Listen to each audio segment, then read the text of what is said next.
If your brother sins against you, go and tell him his fault, between you and him alone. If he listens to you, you have gained your brother. But if he does not listen, take 1 or 2 others along with you, that every charge may be established by the evidence of 2 or 3 witnesses. If he refuses to listen to them, tell it to the church. And if he refuses to listen even to the church, let him be to you as a Gentile and a tax collector. If another member of the church sins against you, go and point out the fault when the 2 of you are alone. If the member listens to you, you have regained that one.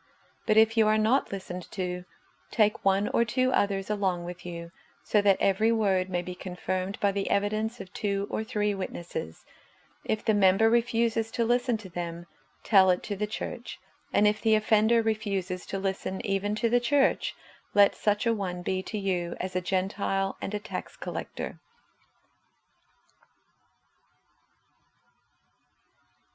If your brother or sister sins, go and point out their fault, just between the 2 of you. If they listen to you, you have won them over. But if they will not listen, take 1 or 2 others along, so that every matter may be established by the testimony of 2 or 3 witnesses. If they still refuse to listen, tell it to the church, and if they refuse to listen even to the church, treat them as you would a pagan or a tax collector.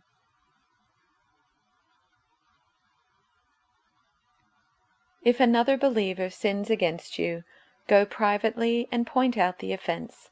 If the other person listens and confesses it, you have won that person back.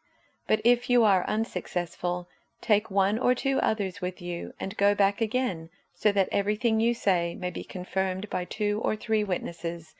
If the person still refuses to listen, take your case to the church.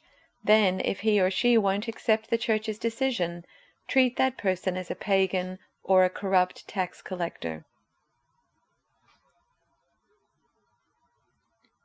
If a fellow believer hurts you, go and tell him.